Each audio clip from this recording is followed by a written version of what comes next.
굿모닝, 좋은 아침입니다. 오늘은 5월 2일 금요일입니다. 오늘도 말씀과 함께 새로운 한 날을 시작하시는 여러분들의 삶 가운데 넘치는 하나님의 은혜와 평강이 함께 하시기를 기도하겠습니다.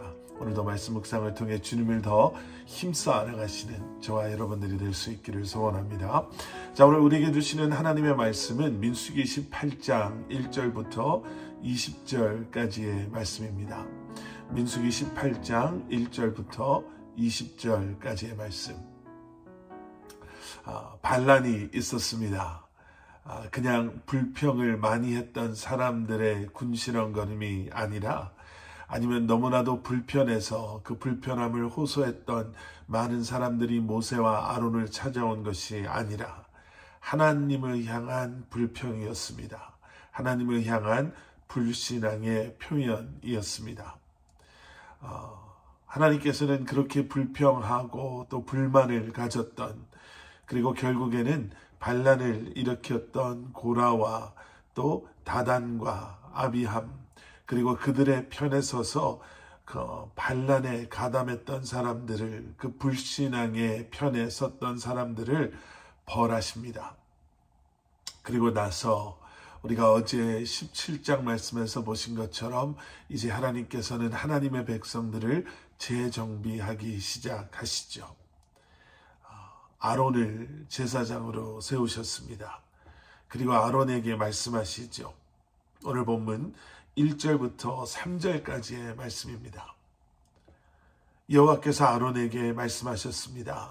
너와 내 아들들과 내 가문은 성소에 대한 죄를 책임져야 하고, 너와 내 아들들은 제사장직에 대한 죄를 책임져야 한다.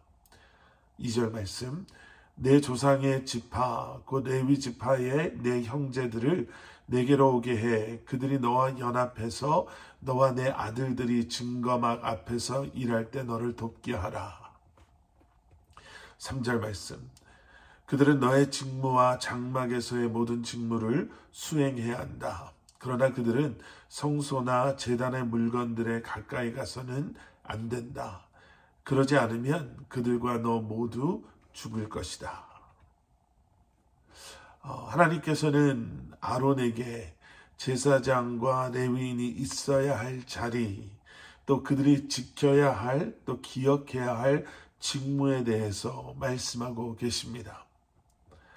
결국 그들이 있어야 할 자리가 바로 이곳이다 라고 말씀해 주시는데요.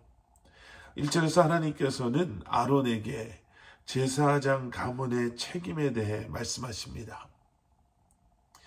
1절 말씀을 다시 한번 볼까요?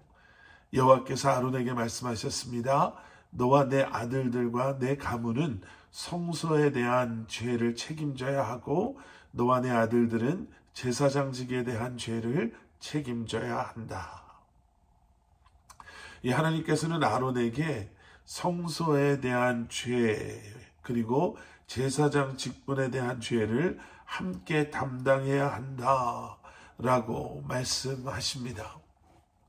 그리고 3절에서는요, 이렇게 말씀하시죠. 그들은 너의 직무와 장막에서의 모든 직무를 수행해야 한다. 그러나 그들은 성소나 제단의 물건들에 가까이 가서는 안 된다. 그러지 않으면 그들과 너 모두 죽을 것이다. 3절에서는요, 지금 레위인들에게 말씀하시는 거예요. 레위인에 대해서 말씀하시는 거죠.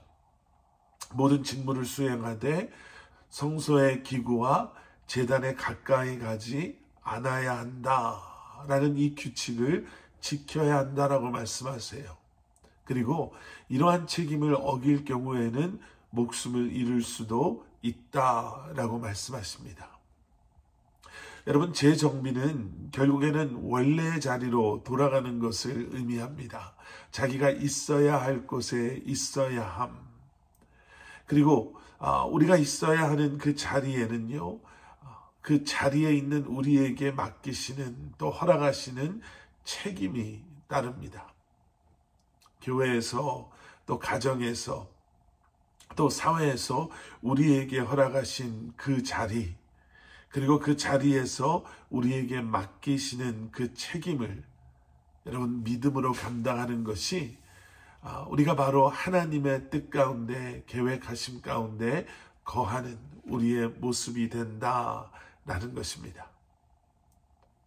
자, 그리고 계속되어지는 말씀을 보시면요, 우리의 그 자리에서, 우리가 있는 그 자리에서 우리에게 원하시는 것이 있는데 바로 그것이 협력이다라는 것을 볼 수가 있습니다.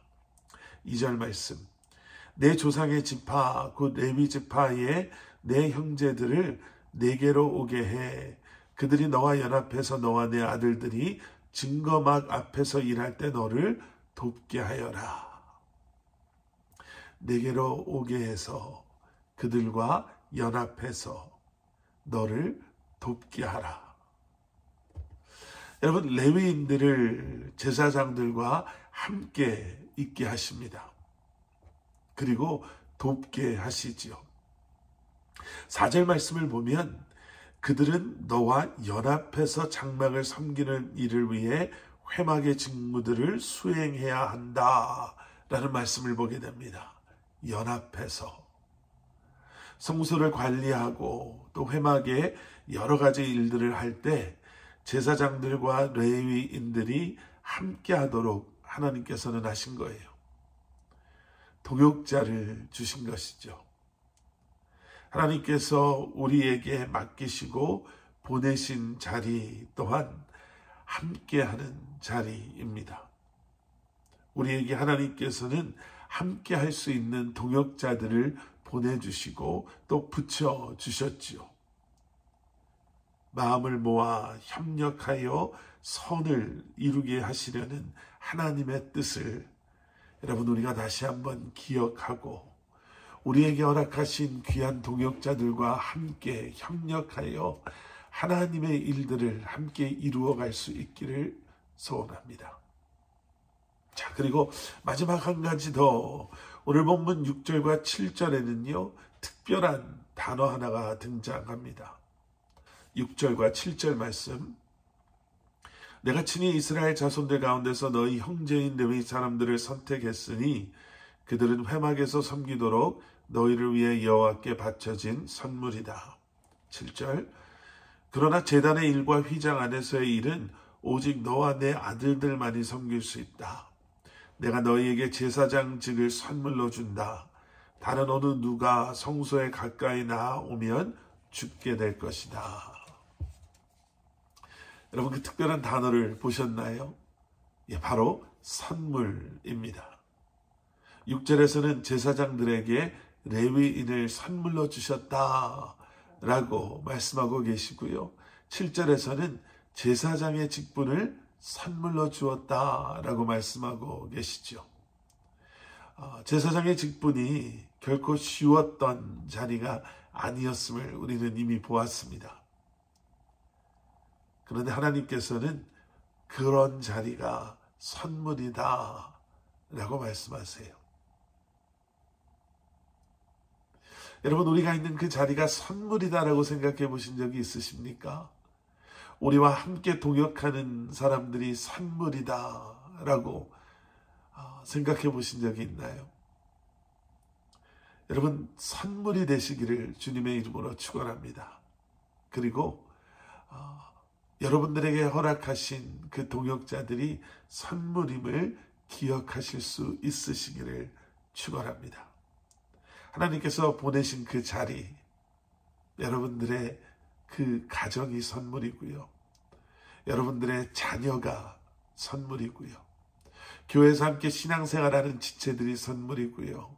교회를 위해 세우신 리더들이 선물들이시고 우리에게 맡겨주신 이 삶이 선물이고 우리에게 맡겨주신 소명과 사명이 선물임을 기억하시면서 여러분들이 계신, 여러분들께 하나님께서 허락하신 그 자리에서, 그 직장에서, 가정에서 다시 한번 하나님께서 원하시는 그러한 삶을 살아가실 수 있는, 그곳에서 최선을 다하시고 또 하나님께서 허락하신 동역자들과 귀한 지체들과 기쁨으로 섬기시며 이 한날을 살아가실 수 있는 여러분들 되시기를 주님의 이름으로 간절히 축원합니다.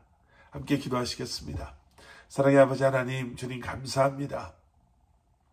오늘도 우리에게 허락하신 자리가 어디이고 또 우리에게 허락하신 그러한 삶이 무엇인지를 분명히 알게 하셔서 다시 한번 기쁨으로 주님을 섬기며 함께 동역하며 이 한날을 살아가는 저희들이 되게 하여 주시옵소서. 예수 그리스도 이름 받들어 간절히 기도드렸사옵나이다. 아멘.